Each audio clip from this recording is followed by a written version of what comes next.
Hello and welcome back to my absolutely terrible playthrough of Dragon Ball Z Dokkan Battle. Last time I managed to max out the supers of the 4 SSR characters from the Broly movie event. And then after I did that, the game actually I think it was a pop-up at some point, recommended to me that I go back to the epic, epic ordeal or epic battle thing and actually finish it. Early on in kind of the tutorial material, it suggests that you do the first part, and then there's a second part to it, and it recommended I do that, so I went and I did.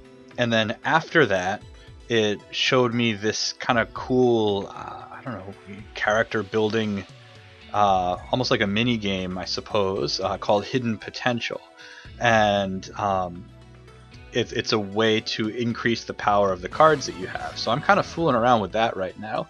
So I'll probably show off to the side me just kind of going through the that tutorial type epic encounter thing. I assume it's something that pretty much everyone that plays this game has done, because it seems to be tied to the tutorial material. But what I'm doing right now is I'm kind of looking around at this hidden potential thing, enjoying the kind of cool mood music as well. But I went back and I got more copies of the cards for these characters, because if you have 4 of them, you can actually completely unlock this hidden potential. You have all these nodes that you can spend, I think they're called like hidden potential orbs, on. And as you unlock these nodes, it slowly but surely powers up the character even more. And so you have kind of the base stats. So if you have you see basic status up there near the top. Let's see, and these are the orbs that I'm holding. So I have, almost 1,000 of the small orbs, about half as many of the medium, and a small amount of the large. Each node on this kind of huge, almost grid-like structure can be unlocked by paying, a certain number of orbs. And so you go through and do that, and it increases the power of the characters a little bit. So each node will add 30 to attack or 50 to health or whatever. But there's a roadblock about halfway through each of these kind of quadrants. And if you have another copy of the same character, you can bypass that roadblock. And I assume, I haven't looked at it too much because I'm kind of just fooling around with it right now, once you get past the roadblock, the rewards are a bit bigger. There's also these kind of skills that you can pick up as well, and you see those up near the very top of the screen. Those little icons. You see one shows someone flexing their muscles and it says level 2, and then and they kind of add, not new attacks, but they just kind of augment abilities that the card already has. So it's really interesting, but I assume, to truly max out the character, you just need to get a whole bunch of orbs. You need to unlock all these paths, I guess you could say, and then buy all of this stuff. How practicable that is, it remains to be seen. I don't know how easy these orbs are to come by. I don't know if you have to, they're one of those things you have to pay real money for, which I'm totally not going to do. I don't spend money on mobile games as a general rule. Not that I've never done it, but it doesn't, the game loses a lot of attraction to me after I spend money, so I tend not to do it. So yeah, I'm just kind of going through here, working on Broly now, just kind of opening up these paths. And so eventually I'll probably just fill in all these nodes to get the cards to be the absolute most powerful they can possibly be, and which seems pretty powerful. Like I've mentioned before a bunch of times, the 4 SSR cards from the Broly movie event are way more powerful than all my beginning cards. Though I see Gohan up here is also ultra rare, so I could in theory power him up as well. The hitch with Gohan seems to be that I only have 1 copy of him. I don't know how to get more. I don't know if you get them through kind of spending dragon stones on summoning, if there's another way to get them, if there's a mission somewhere. There's so many different types of activities in the game that I haven't actually done yet. So Yeah, it's really really fascinating. So right now I'm kind of going through um, Baba's shop. Um, I have these extra cards that I don't know what to do with, so I'm feeding them to Baba and getting the currency for her shop, and then I can use that to buy whatever power-ups or items or seems like like an awakening medal, Babidi, whoever that is. So yeah, it's unlock another slot here. It looks useful. It's like every certain amount of time what's being offered changes, and so they kind of explain in the little dialogue that pops up the first time you look at Baba's shop that you can unlock more slots just by spending the currency. So yeah, so these are mostly items except the Babidi medals. So I don't know if I should be wasting, or I don't. Let me rephrase that. I don't know if this is wasting my currency or not, opening up more slots. If you have any advice on how many slots I should open up, just let me know. But yeah, it's like, as I continue playing the game, I'm slowly kind of picking up there's a lot more to do here than just kind of go around and fight little quest battles. There's, kind of story type missions, though there wasn't much of a story with the stuff having to do with the movie. There's like no dialogue or anything, they just throw you in. And there's things that are way more powerful, or way more difficult rather. There's all sorts of different things, I guess. And it all involves fighting, of course, but kind of building up your characters, making them stronger, and then of course I'm getting a decent number of dragon stones, so summoning new cards and then powering them up and just kind of getting more and more powerful as you go. So let's collect some of these mission rewards, getting some orbs, so that's cool. Definitely kind of throw them at my characters, make them even stronger. Right now though, I mean, it's working out fantastically well, beating the missions in the story event, and then of course going to the second part of the epic encounter it was really really easy. It posed no difficulty whatsoever. So I think what I'm going to do after I collect these medals, the last stage of the movie event, they've got medals that you can use to Dokkan Awaken Vegeta. And I guess that means that it basically turns into a different card that's actually better than the one that you have. So you kind of lose the one that you have, but you end up getting like a better one in return. It just seems like the leadership skill is upgraded and stuff like that. So I'm gonna go and get some of those medals and then awaken Vegeta. Alright, so let's go. Just need a couple more medals here and then I can Dokkan Awaken Vegeta. Let's see, I got 17. I need 3 more and then I can do it. So let's hop on in. And this this battle the first time playing it through was just awful for me. Really really cool music though, kind of a metalhead, so any sort of the J metal soundtrack I really enjoy. So let's go and take him out. If I can get 3 medals, that would be awesome. Then I can go and get the Vegeta Blue that I've actually brought along as a friend a bunch of times. So let's move on, try to grab some ki here. Always helps, certainly never hurts on these Z-Hard missions. But my Goku, my Vegeta, my Broly, and my Frieza are all maxed out with their super attacks. I've gotten some of the hidden potential unlocked. I spent some orbs. So yeah, let's go and make mincemeat of Broly and get a couple of medals here. This particular battle is cool because there's like multiple stages. I don't know how often that happens in the game, but for this, it works really well. You kind of start off and he looks angry enough, but you beat him and then all of a sudden, boom, he comes back and he's all rah. So it's really pretty intense, especially if your cards aren't powerful enough to make it easy. It's like you think you got him and then all of a sudden, oh, he's stronger now, and he comes and just kind of slaps you away. So got my Vegeta Blue friend here. Let's try to take him out. I got some nice green key orbs, key spheres lined up. So let's Let's do a double here, see if I can get Vegeta, my Vegeta to super. Again, it's all maxed out, so he'll hit as hard as that particular card can hit. And then poor Frieza kind of left behind here. But his super is not that powerful anyways, so he only did 11 damage. Final flash, boom. Boom. Ha! Jeez, one shot. One shot. But then, rah! There he goes, coming right back. Alright, here we go. Fantastic soundtrack. It's one of the nice things about Japanese games. It seems they always have pretty cool soundtracks. Alright, so let's I'm gonna tank it with Broly and with Krillin. Krillin's got the type advantage. Broly doesn't, but he's kind of a beefy dude, so you take a hit. 130,000.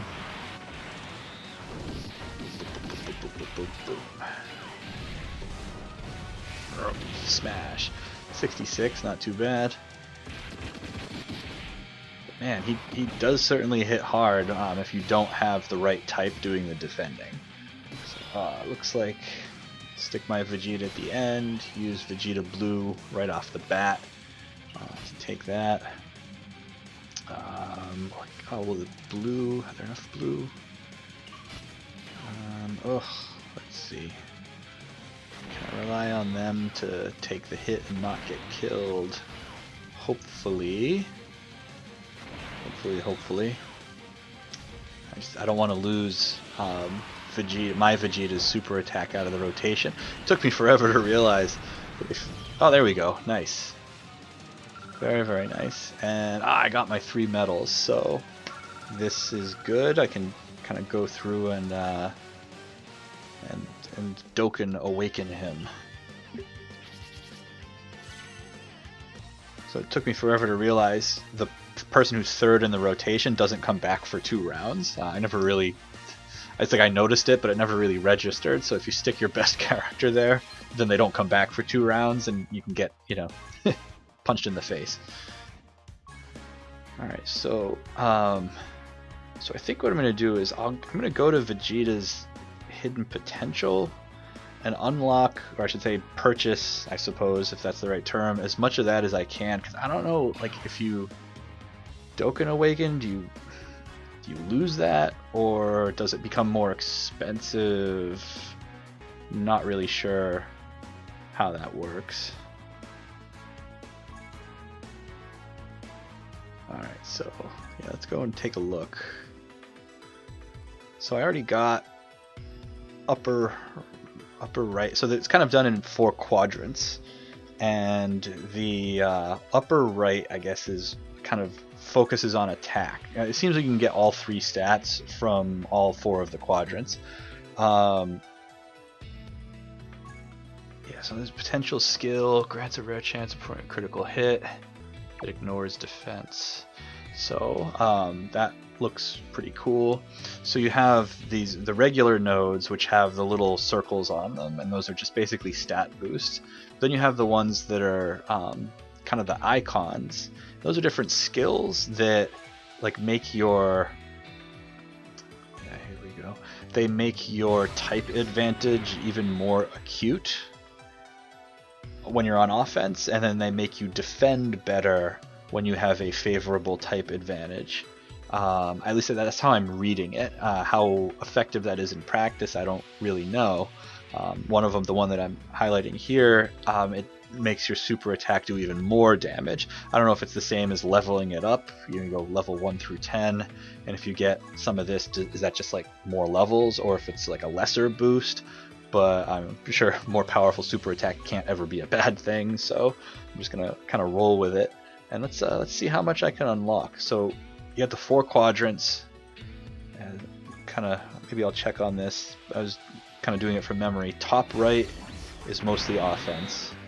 Bottom right, it is like everything, but it's more than the others because there's like a limit. Like you have to have a certain level super attack to unlock these things. Yeah, I'm out of orbs, it looks like. And so if you have a high super attack, you should focus on the bottom right, it seems. So, yeah, so here you get more of an advantage on the offense if you have type advantage. And this is, you defend better with type advantage when you're on defense. And yeah, this one makes your super attack more powerful. And then this gives you more health when you match your key sphere to your card type, which is pretty helpful sometimes, honestly. So this is a critical hit chance. It's a chance to actually just dodge, I guess. By evade, I assume that just means completely mitigate the damage. And this one looks cool. Multiple attacks. I haven't really seen that yet. I certainly don't have any cards with it, but none of the friends that I've brought along, I don't remember ever seeing one attack twice.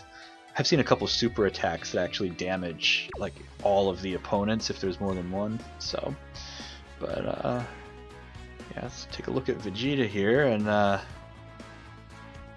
he's more powerful than he was before. 38%. He's got some kind of extra skills, and yeah, over 8,000 attack, just kind of base stat wise. So yeah, let's go and let's go turn his hair blue. It's blue hair dye. He's not actually any stronger, he's just fancier. Alright, so let's do this. Tap. And yes, oh, it goes all the way back to level 1, but he's got an attack over 3,000. Alright. Yep, let's go for it. Rawr. Alright, let's Dokkan Awaken, ultra rare. Awesome. Would you like to undergo training? Might have to train him up at some point. So his max level is level 120. So that is really, really high. Probably use a lot of characters to train him up, or I should say maybe training resources, because you have training locations as well as gear. So yeah, so I kept all of the hidden potential, so that doesn't go away when you Dokkan Awaken. So that's good to know. But is it going to cost more orbs now that he's a rarer card? That wasn't really explained in the little tutorial that I got once I completed the epic encounter thingamabob. So alright, so yeah, let's train him up. Do I have enough? See if I have enough kind of feeder characters to actually train him up. So yeah, might as well give them these guys. Yeah.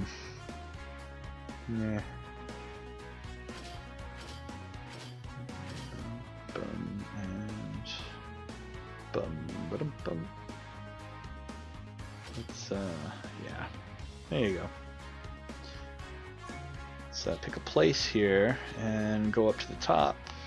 Got a whole bunch of those, and this one, get okay. Put them up to 120. Boom. Yokai-shida. Dom, foop, dom. Super success. That better be, that's what I was guaranteed. Alright. Wow, so his attack is almost 9,000. That's without like any key, I guess, or is that like his 100%, like without any sort of modifiers? A lot of hit points, good defense. His super attack is maxed out, so I've got a whole bunch of missions, mission rewards to collect. So let's go do that and see if I get anything nice. Oh, sweet, Dragon Stones. Definitely useful. I've got almost 200. So I don't know, maybe I'll start doing some summoning. I know that you've got the there's like a banner with Trunks on it, so maybe I'll see if I can get him. I don't know. I've kind of been hoarding my Dragon Stones. Whether that's good or bad, I don't know. I mean, just if you have any advice, just send it my way. Should I be saving them up and then shooting for something specific, or should I just kind of constantly, whenever I hit 50 or whatever, just do a multi-summon on the current banner? Alright, well, so I got my my blue hair Vegeta, and yeah, not quite sure what I'm going to do next, but I'll be back next time. So thank you very much for watching, and I will see you then.